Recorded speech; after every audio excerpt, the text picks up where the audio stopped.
এ রাজ্যের বাজেট নিয়ে কি বলবেন? রাজ্যের বাজেট দিশাহীন বাজেট। এই বাজেট বেকার যুবক যুবতীদের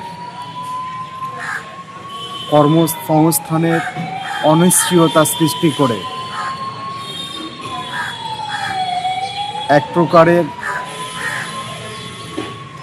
শিক্ষিত বেকার যুবক যুবতীদের ভবিষ্যৎটাকে অন্ধকারের দিকে ঠেলে দিয়ে শিক্ষিত বেকার যুবক যুবতীরা যাতে শিক্ষা শেষে কর্মসংস্থানের কথা ভাবতে না পারে, তার জন্য দান খয়রাতের বাজেটের মধ্যে দিয়ে এই রাজ্যের শিক্ষিত বেকার যুবক যুবতীদের এক প্রকারের প্রহসনের মধ্যে দিয়ে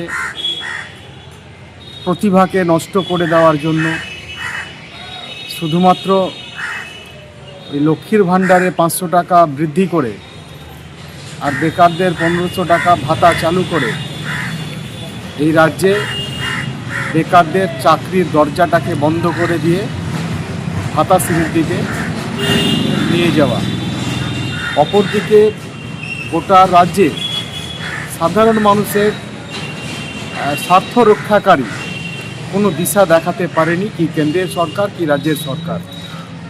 দুটো সরকারই একদিকে মেরুকরণের বাতাবরণ তৈরি করে সাধারণ মানুষের বেঁচে থাকার যে সুস্থ স্বাভাবিক পরিবেশ, এই সুস্থ স্বাভাবিক পরিবেশটাকে নষ্ট করে দিয়ে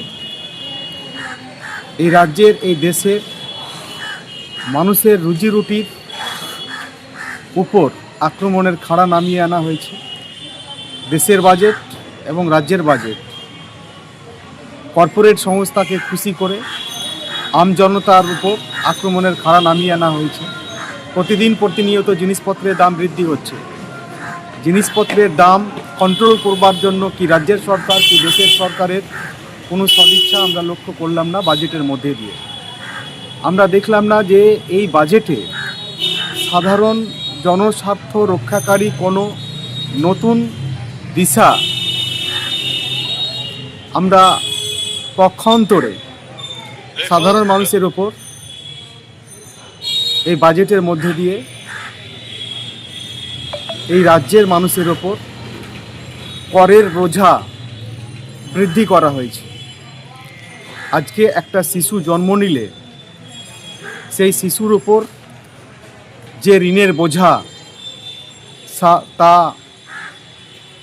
মাথায় বহন করবার এই রাজ্যের মানুষের সাধ্যের বাইরে।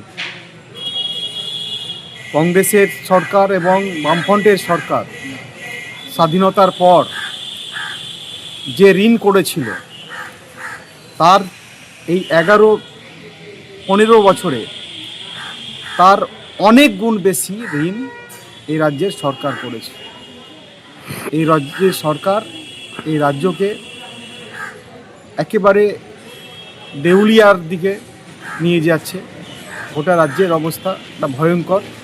এই ভয়ঙ্কর পরিস্থিতির উপর দাঁড়িয়ে শিক্ষিত বেকার যুবক যুবতী সাধারণ শ্রমজীবী অংশের মানুষ, প্রান্তিক মানুষ, গরিব মানুষ, এই সমস্ত মানুষকে ঐক্যবদ্ধভাবে লড়াই আন্দোলন সংগ্রামের মধ্যে দিয়ে একদিকে বিজেপি এবং অপরদিকে তৃণমূলের যে মেরুকরণের বাইনারি তাকে ভেঙে দেওয়ার জন্য ঐক্যবদ্ধ লড়াই আন্দোলন সংগ্রামের মধ্যে দিয়ে সাধারণ শ্রমজীবী অংশের মানুষের স্বার্থ রক্ষাকারী বাজেট যে সরকার উপহার দিতে পারবে সেই রকমের একটা সরকার এ রাজ্যের মাটিতে প্রতিষ্ঠিত করতে হবে।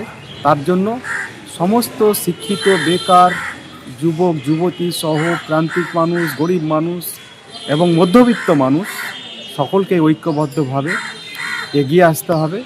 বামফ্রন্ট সরকার 34 বছরে যে দিশা দেখিয়েছিল যে জনস্বার্থ রক্ষাকারী বাজেটের মধ্যে দিয়ে তার পুনরাবৃত্তি যদি করতে হয়, সাধারণ মানুষের স্বার্থ রক্ষাকারী যদি বাজেট পশ্চিমবাংলায় আবার দেখতে হয়, তাহলে বামফ্রন্টের সরকারকে ফিরিয়ে আনা দরকার। আর তার জন্য সাধারণ গরিব খেটে খাওয়া মানুষ, শিক্ষিত মানুষকে এগিয়ে আসতে হবে, লাল ঝান্ডার শক্তিকে বৃদ্ধি করতে হবে, লড়াই আন্দোলন সংগ্রামের মধ্যে দিয়ে মেরুকরণের রাজনীতির বাইনারি বন্ধ করতে হবে।